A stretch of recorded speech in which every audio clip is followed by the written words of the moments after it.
Hey everyone, I hope you guys are doing great.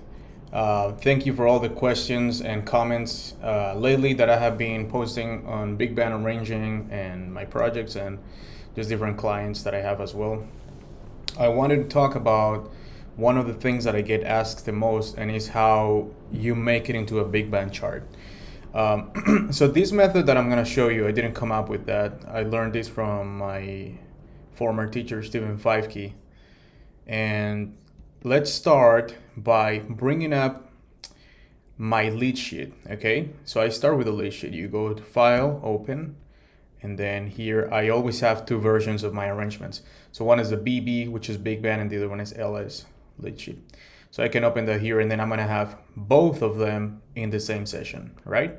So it's gonna be really easy to go back and forth between one and the other. What is the main reason, or which is the main reason I do this? Because on the lead sheet, it's very easy to write things down, such as the lyrics or the drum part, even the piano. When you go to the big band chart, it becomes, of course, a larger format, and it's harder to just open up things here and start to do little inputs, especially for the lyrics. The lyrics are very tedious if you go that route. Okay, so that's one of the reasons why I like to explode everything from the lead sheet into the big band. And I would say I do this for 90 or 95% of the charts that I write. The other good thing about this is that, for example, if I was going to play this song with a trio, it's going to be really easy to just go and reformat this in a way that makes sense for the trio. But I already have kind of this format, right?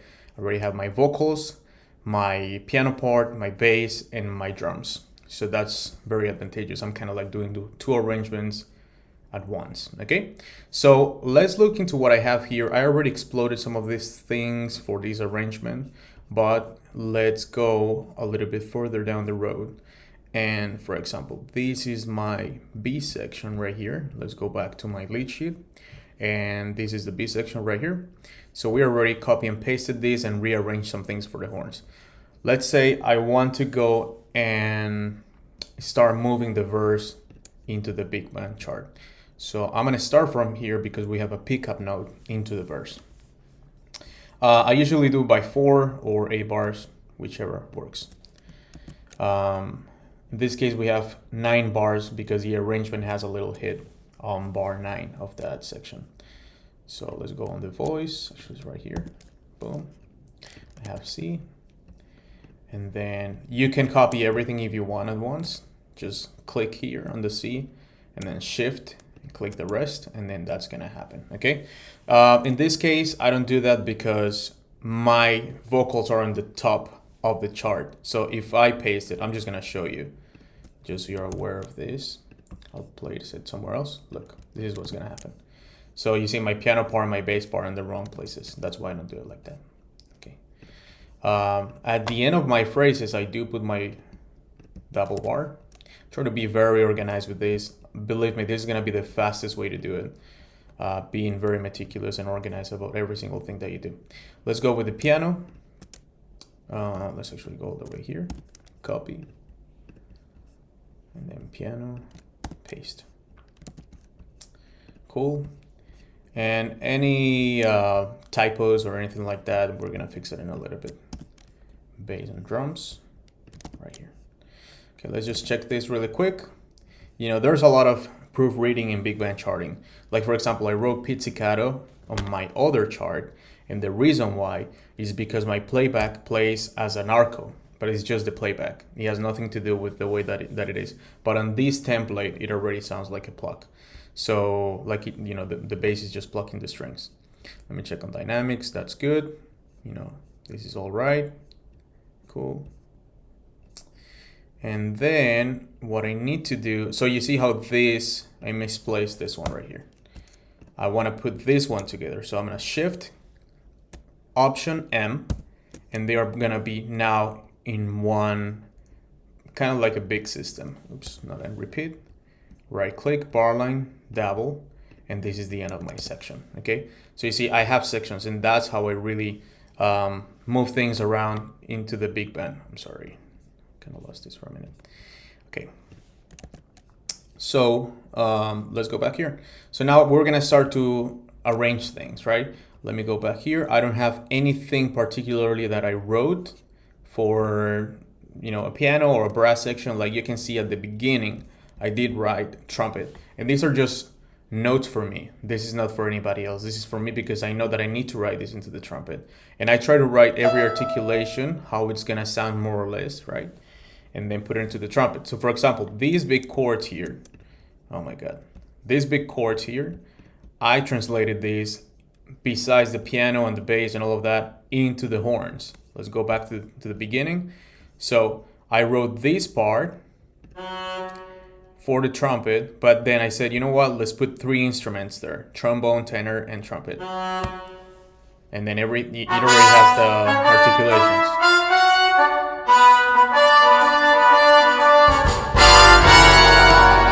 So you see that big chord that I had there, I exploded it into the big band, and I can show you how to do that as well. Let's just do a little example of that. So let's take it from here so we can have a good place to start writing.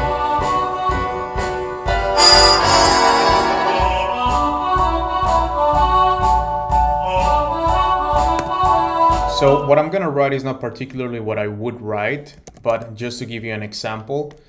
Maybe I like it, maybe I'm gonna keep it. But so this is my second verse of this song. Let's move this a little bit here. So maybe here I want the trombones to take over. I had the trombones already doing this. Let's see. Okay,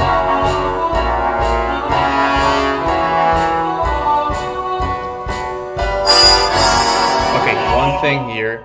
I also try to write the drum part right away. So I know this hit already happened before, and it's totally okay to recycle things. You can just copy and paste that here. And if you feel like it's too much, it's too repetitive, then you'll change it, right? But then I don't have to do that double work again. Okay,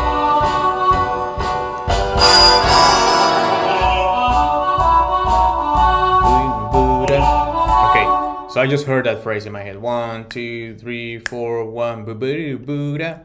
Maybe that can be a restatement of what we had at the beginning, which is the tenor sax, the trumpet, and the trombone playing a melodic line. Buddha. See. And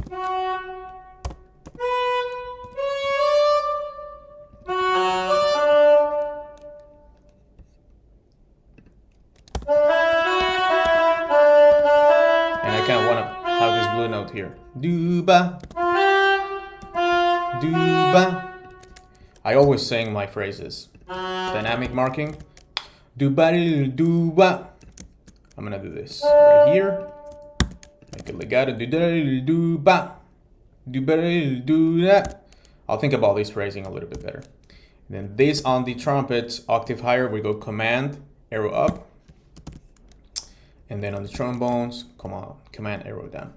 And let's see how this works.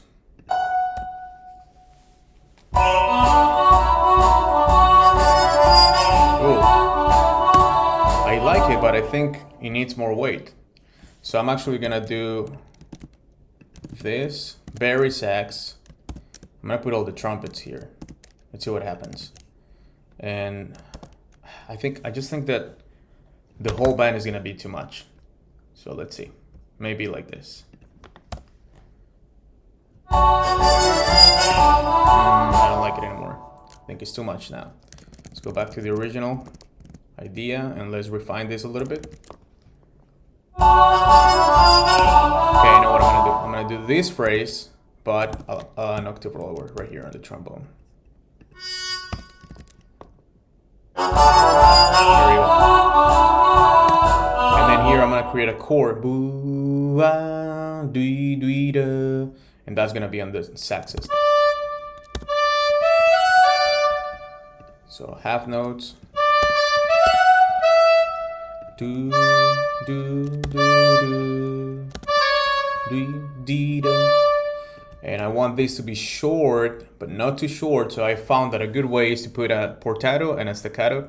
And you can give directions. You can say something like fat and short, or short and fat, whatever you want. Right, underline. In this particular arrangement, I already said that, so I don't want to be redundant. Let's put here a mezzo piano. It's gonna go into more of the altissimo part, not too much, but this is for a high school band, so I want to be aware of what they can do. And this is a really good high school band though. Forte. Let's do a crescendo here. D, do, da, da, da. A little accent here. But we're gonna create a chord. So we're based on G major 7, G7, and F sharp 7. So this is the way I'm gonna show you how to explode it. We're gonna build a chord right here. Instead of the major 7, I'm just gonna make it like a major 6, just because of the relationship of the interval of the thirds. Same thing here. If it gets too high, we can do a drop 2 right here, getting that note and dropping it here. And it helps also to open up the chord. Now here, let's stay with the drop 2, let's see how that works. Yeah, that's kind of cool. Same notes.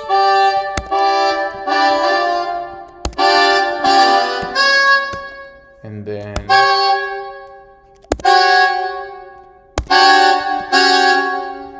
let's see what I need to put my third here. And I think I'm gonna close the Barry line with a different thing. So I'm gonna click here and here with Shift, Command X. I am going to select all of my instruments that I want to do this. Go to Note Input, Explode, boom, and then I have it there. The cool thing about this also is that you have all of your dynamics, your articulation markings, everything is already there, so you don't have to redo it. Something I like to do, this is just because I think it's really fun, is to listen to the instruments by themselves.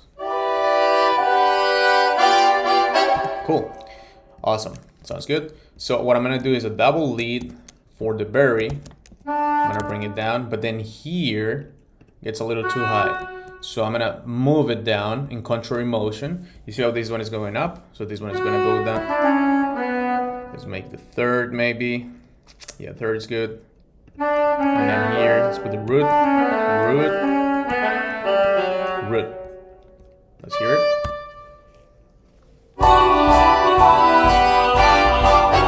Cool. If we love this, we can totally transfer this into the trombones as well. I think it's okay on this G. Let's listen to it from the beginning of where we started.